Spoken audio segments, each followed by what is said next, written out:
Jangan lupa like dan subscribe-nya ya. Ya. Matur nuwun nggih.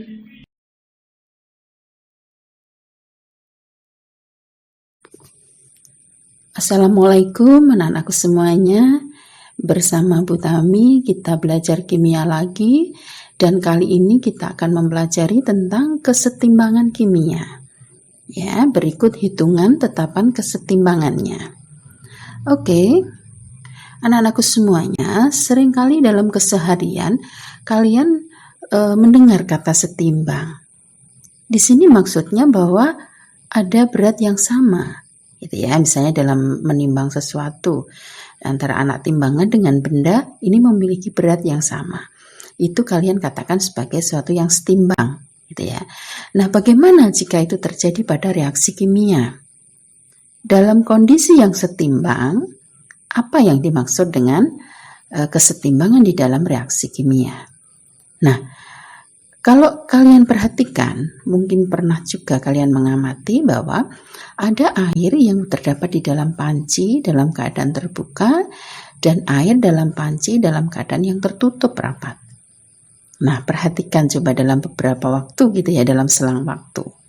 Nah, pasti kalian akan mendapatkan bahwa yang air dalam panci terbuka itu lama-kelamaan dalam waktu yang lama nanti akan berkurang jumlahnya karena banyak yang menguap, gitu ya. Sementara yang air dalam panci yang tertutup ini di bawah pancinya akan kelihatan ada embun atau uap air. Nah, uap air ini nantinya juga akan berubah kembali menjadi air. Nah, inilah yang dinamakan kesetimbangan dinamis dan harus berlangsung dalam secara terus-menerus, gitu ya maksudnya. Jadi di situ yang dinamakan reaksi kesetimbangan adalah reaksi di mana laju reaksi untuk membentuk zat hasil itu sama dengan laju reaksi ke reaksi semula atau kembali ke reaksi semula, gitu ya. Jadi kalau dituliskan reaksi kesetimbangannya itu adalah H2O liquid, itu ada tanda panah bolak-balik, ciri dari reaksi kesetimbangannya, menjadi H2O yang berwujud gas. Nah, jadi di situ reaksinya adalah bolak-balik atau reversible namanya.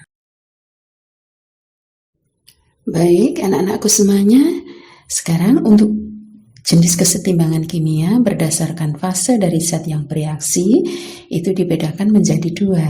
Ya, ada kesetimbangan homogen jika fase zat yang bereaksi adalah sama.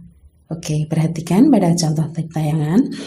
SO2 gas ditambah O2 gas, reaksi bolak-balik ya atau setimbang SO3 gas. Perhatikan fase di situ semuanya sama ya. Nah, ini yang dinamakan kesetimbangan homogen. Yang kedua adalah kesetimbangan heterogen, yaitu fase zat yang bereaksi berbeda-beda.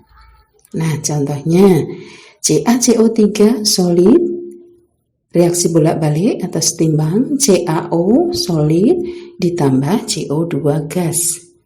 Ya, jadi fasenya ada yang padat dan juga gas. Ini yang dinamakan kesetimbangan heterogen. Nah, selanjutnya nanti kalian bisa menentukan sendiri apakah itu termasuk reaksi kesetimbangan yang homogen atau reaksi kesetimbangan yang heterogen.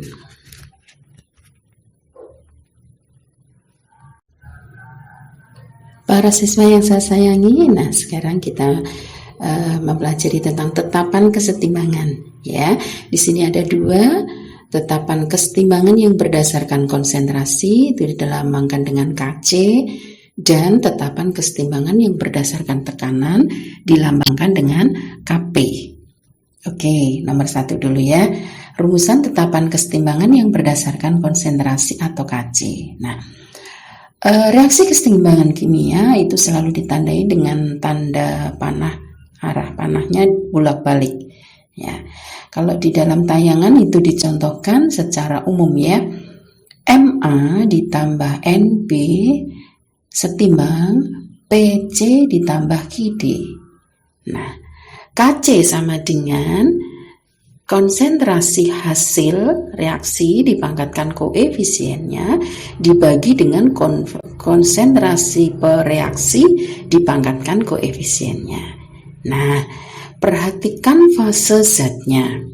Jadi bisa diterapkan langsung pada rumus itu kalau fasenya itu gas dan larutan atau aki ya dilambangkan.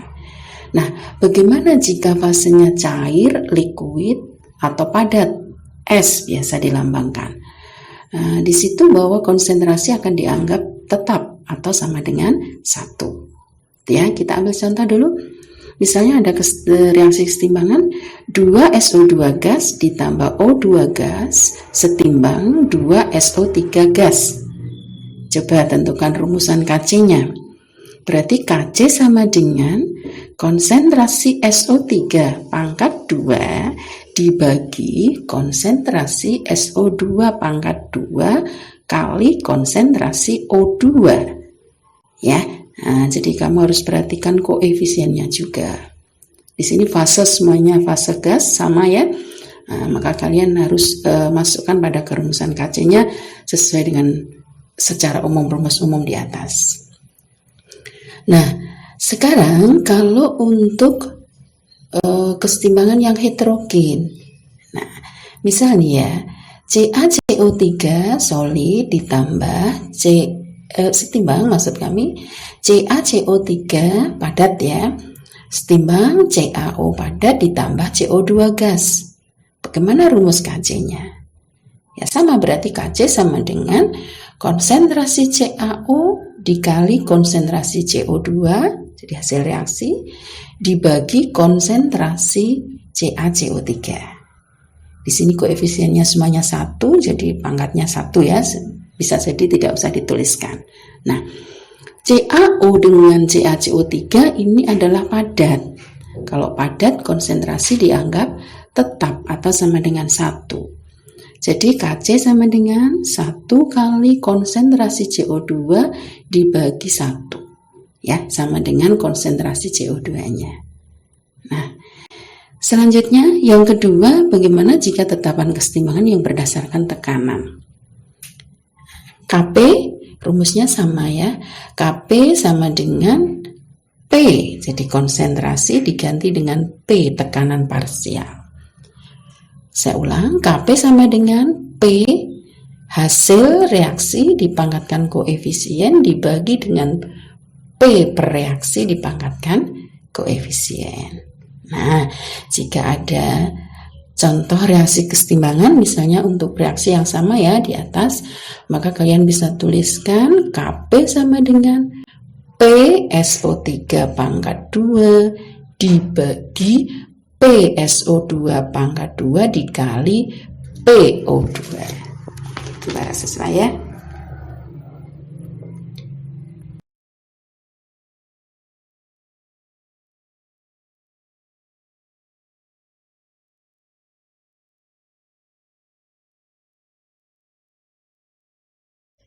Demikian pembelajaran kita pada pagi hari ini, anak-anakku semuanya.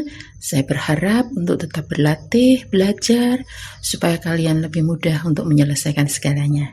Ya, salam sehat pastinya dan sampai ketemu di video berikutnya. Terima kasih, semoga bermanfaat. Assalamualaikum warahmatullahi wabarakatuh.